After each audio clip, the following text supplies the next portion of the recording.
ನಮಗೆ ಈಗ ಸಿಕ್ಕಂಥ ಮಾಹಿತಿ ಮತ್ತು ದಾಖಲೆ ಪ್ರಕಾರ ಸಿದ್ದರಾಮಯ್ಯ ಮತ್ತು ಅವರ ಕುಟುಂಬದವರು ಒಂದು ದಲಿತ ಕುಟುಂಬಕ್ಕೆ ಅನ್ಯಾಯ ಮಾಡಿ ಅಂದರೆ ದೌರ್ಜನ್ಯ ಎಸಗಿ ಅವ್ರಿಗೆ ಸೇರಬೇಕಾದ ಆಸ್ತಿಯನ್ನು ತಮ್ಮ ಕುಟುಂಬದ ಆಸ್ತಿಯನ್ನು ಮಾಡ್ಕೊಂಡಿದ್ದಾರೆ. ಸೊ ಇದರಲ್ಲಿ ಯಾವುದೇ ರೀತಿಯ ಅನುಮಾನಗಳು ಇಲ್ಲ. ಹಾಗಾಗಿ ಈ ದಲಿತ ಕುಟುಂಬಕ್ಕೆ ಏನೋ ದೌರ್ಜನ್ಯ ಮಾಡಿದರೆ ಆ ಕಾರಣದಿಂದ ನಾನು ರಾಷ್ಟ್ರೀಯ ಪರಿಶಿಷ್ಟ ಜಾತಿಗಳ ಆಯೋಗಕ್ಕೆ ದೂರನ್ನು ಕೊಟ್ಟಿದ್ದೀನಿ. ಸೊ ಅವರು ತನಿಖೆ ಮಾಡುವಾಗ ಎಲ್ಲ ರೀತಿಯ ಸಾಕಷ್ಟು ಗೊಂದಲ ಇದೆ, ಒಬ್ಬರೊಬ್ಬರ ಒಂದು ರೀತಿ ಮಾತಾಡ್ತಾರೆ. ತನಿಖೆ ನಡೆದಾಗಲೇ ಎಲ್ಲ ದಾಖಲೆಗಳನ್ನು ಸಂಗ್ರಹಿಸಿ ವಿಶ್ಲೇಷಣೆ ಮಾಡಿದಾಗ ಸತ್ಯಾಂಶ ಈಚೆ ಬರುತ್ತೆ.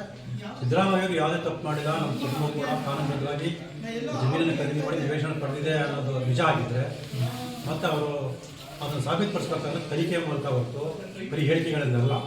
ಅವರು ಬೇರೆ ಎಲ್ಲ ವಿಚಾರ ಹೇಗೆ ಒಂದು ವಿಶೇಷ ತನಿಖಾ ತಂಡ ರಚನೆ ಮಾಡಿ ತನಿಖೆ ಮಾಡ್ತಿದ್ದಾರೆ, ಈ ವಿಚಾರ ಕೂಡ ಒಂದು ವಿಶೇಷ ತನಿಖೆ ತಂಡವನ್ನು ರಚನೆ ಮಾಡಿ ತನಿಖೆಯನ್ನು ಮಾಡಿಸಿ ಸತ್ಯಾಂಶವನ್ನು ರಾಜ್ಯ ಜನಕ್ಕೆ ತಿಳಿಸ್ತೀನಿ ಅಂತೇಳಿ ನಾನು ಈ ಮೂಲಕ ಮನವಿ ಮಾಡ್ಕೊಳ್ತೀನಿ. ಅಲ್ಲ, ಇಲ್ಲಿ ಈಗ ಕುಟುಂಬದವರು ಹೇಳ್ತಾರೆ, ದೇವರಾಜ್ ಅವರು ನಮ್ಮ ಚಿಕ್ಕಪ್ಪ ಕೊನೆಯವರು ಏನಿದ್ದಾರೆ ಅವರು ಬರ್ಕೊಟ್ಬಿಟ್ಟಿದ್ದಾರೆ, ನಮಗೆ ಗೊತ್ತಾಗಿಲ್ಲ ಅಂತೇಳಿ. ಇಲ್ಲಿ ಸಿದ್ದರಾಮಯ್ಯನವರು ಅವ್ರ ಕುಟುಂಬದವರು ಮೋಸ ಮಾಡಿದ್ದು ಯಾವ ಥರ ಆಗುತ್ತೆ ಅಂತ ಸರ್ ಅದನ್ನ ಹೇಳ್ತೀವಿ ಸರ್. ಸಿದ್ದರಾಮಯ್ಯ ಖರೀದಿ ಮಾಡಬೇಕಾದ್ರೆ ಬಾಮಾಯಿ ಖರೀದಿ ಮಾಡಬೇಕಂದ್ರೆ ಈ ದೇವರಾಜಿಗೆ ಹೇಗೆ ಬಂತು ಮೂಲ ನೋಡ್ಬೇಕಲ್ಲ ಸರ್. ಅವ್ರು ಅದನ್ನು ನೋಡಿದ್ರೆ ಹೇಗೆ ತಗೊಳ್ತಾರೆ, ಒಬ್ಬ ಸಾಮಾನ್ಯ ವ್ಯಕ್ತಿನೂ ಕೂಡ ಅದು ಮಾಡ್ತಾರೆ. ಇಲ್ಲಿ ನೀವು ಗಮನಿಸಬೇಕಾದ್ರೆ ಏನಂತಂದರೆ ಈ ಕುಟುಂಬದವರಿಗೆ ಈ ದಾಖಲಾತಿ ನೋಂದಣಿ ಮಾಡಬೇಕು ಅನ್ನೋ ತಿಳುವಳಿಕೆ ಇಲ್ಲ. ಹಾಗಾಗಿ ಏನೋ ಮಾಡ್ಕೊಂಡ್ರು ಅಂತ ಹೇಳಕ್ ಬರಲ್ಲ. ಯಾಕಂದರೆ 1968 ಇಸ್ವಿಲಿ ಹಕ್ಕು ಖುಲಾಸೆ ಪತ್ರವನ್ನು ಉಪನೋಂದಣಿ ಕಚೇರಿ ನೋಂದಣಿ ಮಾಡ್ಕೊಂಡಿದ್ದಾರೆ.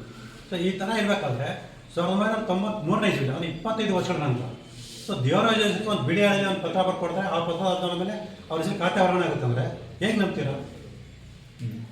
ಸಿದ್ದರಾಮಯ್ಯಗೆ ಅಷ್ಟು ಗೊತ್ತಿಲ್ಲ. ಒಂದು ಬಿಳಿ ಹಳ್ಳಿಯಲ್ಲಿ ಒಂದು ಪತ್ರ ಬರ್ಕೊಟ್ಬಿಟ್ರೆ ಲಕ್ಷಾಂತರ ರೂಪಾಯಿ ಅಥವಾ ಕೋಟಿ ಬೆಲೆಗಳ ಆಸ್ತಿನ ವರ್ಗಾವಣೆ ಮಾಡಬಲ್ಲ. ಅಲ್ಲಿ ಮೋಸ ಆಗಿದೆ ಅಂತ ಹೌದು, ಇಲ್ಲಿ ಸ್ಪಷ್ಟ ಗೊತ್ತಾಗುತ್ತೆ.